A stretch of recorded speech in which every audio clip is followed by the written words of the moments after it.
Sometimes when we're reading the Bible and we come across passages about slavery, it can make us feel a bit uncomfortable. The presence of slavery in the Bible, in light of what happened here in the New World, will make us feel uncomfortable because we don't like the idea of the terribly violent nature of slavery here in the United States might actually also have been taking place in the Bible. And so often I'll hear explanations about slavery in the Bible saying that, well, in reality, slavery wasn't that violent. In fact, it was actually more of a voluntary service, and that people could actually move up through society through slavery. Let's take a look at a clip that's been floating around on social media later, where the individual is trying to respond to Bill Maher. Okay, let's talk about this real Yeah. quick. Does the Bible condone slavery? Is the Bible practically an owner's manual for slaves? It's pretty clear this individual does not think a whole lot of Bill Maher's ideas here, particularly the idea that maybe the Bible condones slavery or that it is practically a handbook for slavery. But when I read the Bible, it's not that I agree with overall what Bill Maher is trying to do, but I do get the sense that at times the Bible does support slavery. And this is probably partly because this is the historical and cultural context in which the Bible was born. For instance, when you read Leviticus chapter 25, verses 39 to 46, you find out that, yes, Israelites could become enslaved to other people, and sometimes they could do this voluntarily, that is, to fellow Israelites. But they were to be released at the end of a certain period of time. They couldn't be resold, nor were they to be harshly treated. What's interesting about this passage, however, though, is that these laws don't apply equally to Gentile slaves. If an Israelite was to actually buy or acquire a slave from the surrounding nations, that slave then could be treated however they wanted to. And as you go back and you read this passage, this was a slavery forever, in perpetuity. And in fact, you could pass on these slaves to your children. So, in this case, yes, it does seem like the Bible is condoning slavery, at least for certain groups. Now, is the Bible practically a handbook for slavery? No, I think Bill Maher is most certainly overstating the case there. The Bible has a lot to say about slavery, and there are lots of examples of slavery in the Bible, but I don't think we can reduce it to a handbook on slavery. Now, some people will say that slavery was very different in the New World compared to what actually happened in Rome. Let's take another look at this clip and see what our friend has to say about that.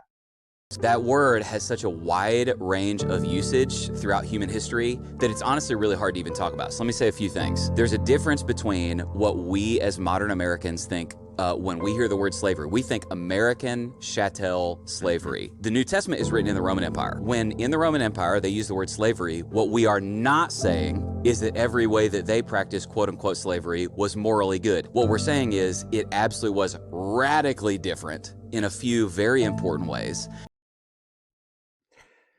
So, was slavery really that radically different in Rome than what happened here in the New World? Well, no, not at all. In fact, what happened here in the United States, that is chattel slavery, was very similar to what happened in ancient Rome.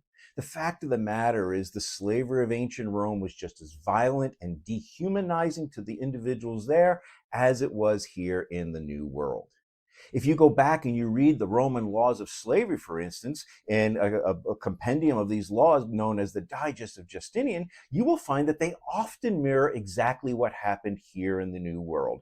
That human beings that are enslaved, right, have no rights, that they are able to be mistreated. And in fact, even in many cases, they weren't even able to actually control who was in their family. They couldn't name their own children. There was so much about slavery in ancient Rome and what happened here in the New World that it's really incorrect to suggest that it was radically different.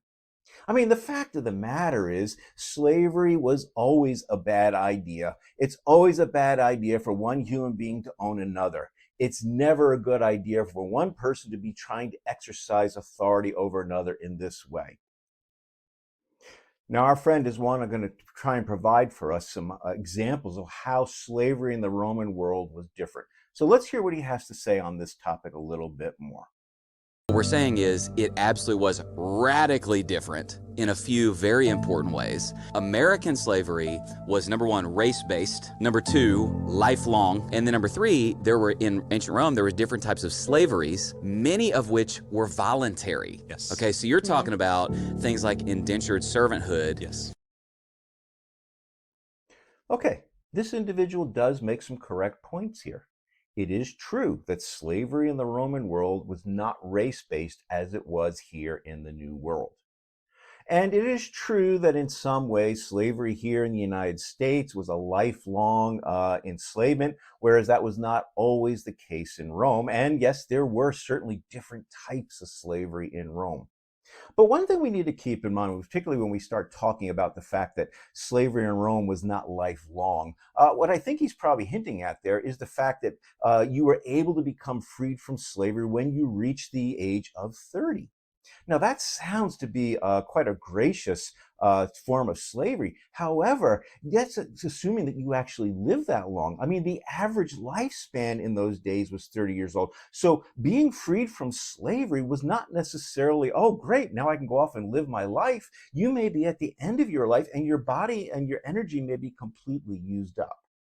Another thing that he says in that clip is that it was voluntary, that there were very kinds of voluntary ways that you could enslave yourself. And this is a reason that has been given out often by New Testament study people trying to explain why Roman slavery was far more benign than what happened here in the New World. However, this is really important point here. Yes, there were, it seems, some opportunities for people to voluntarily enslave themselves in Rome. However, how frequently this actually ever happened is not clear. The idea, or shall I say, the references of people selling themselves only shows up twice in the Roman laws that we talked about in the Digest of Justinian. And in those laws, it's made pretty clear that when you do that, you have given up all of your rights. In other words, this idea of, that it's just like indentured servitude, that you can do this, maybe get out in a few years, and that you're going into some kind of apprenticeship agreement just doesn't hold any water, folks. Once you are a slave, you are a slave. And the master can treat you, that is your new owner, can treat you any way that he wants. There are only two references to self-sale in the Roman law, and it's not clear at all how it worked. Now, yes, you would be correct that there are stories from the Roman Empire how these people were slaves and how they made it big. I'm thinking here about one individual in the city of Aphrodisias. His name was Zoilos. He was a former slave. He was freed by Caesar Augustus. He went on to become a wealthy individual, a benefactor to the city. But here's the thing, folks. For every Zoilos that there was in the ancient world, there were literally thousands of obscure, unknown people who died miserable deaths while living in slavery and never had the opportunity to escape and make it big like they did. For the vast majority of slaves, slavery was basically a death sentence. Most of these people we know nothing about, we don't even know their name, and they ended up dying while working in mines or quarries or agriculture or maybe in the galleys. And the fact is, we simply don't know anything else about them. Just because we have a few that are well known doesn't mean we should see these as being the rule. They are actually the exception to the rule. Now, let's take a look at one last clip of our friend here, where he brings up, I would say, an interesting and perhaps important point about what we read about slaves in Ephesians chapter 6. Why, in places like Ephesians chapter 6, is it giving instructions to quote unquote masters if slavery is always unjust? Here's one of the answers. Not all forms of ancient Roman slavery were necessarily unjust. Okay, Ephesians 6 is a very interesting passage here. It's not just simply talking about slaves and masters, it's talking about right relationships between fathers and children, husbands and wives. It's what we call part of the household codes. And in this passage in particular, slaves are instructed about why they should be obedient to their masters and the way that they should continue to follow the masters. And then there's a line after this addressed to actually the masters that they should not be treating their slaves harshly because they should remember that they themselves have a master who, of course, is God in heaven. Now, he is probably correct in that this is certainly a good example how at times the Bible does undermine slavery in the way that it commands masters. But let me just make a point right here. These commands are not necessarily any evidence that there was any kind of just form of slavery. Notice that what Ephesians 6 does not say. It doesn't say free your slaves. Rather, by telling slaves to obey their masters, it's actually reinforcing the system that is there. That is, continue to obey your masters even though the situation may not be easy at all. You know, keep in mind, folks, early Christianity, the Bible, that is, when the New Testament particularly was being written during the Roman period, slavery was a fact. It was ubiquitous in the ancient world.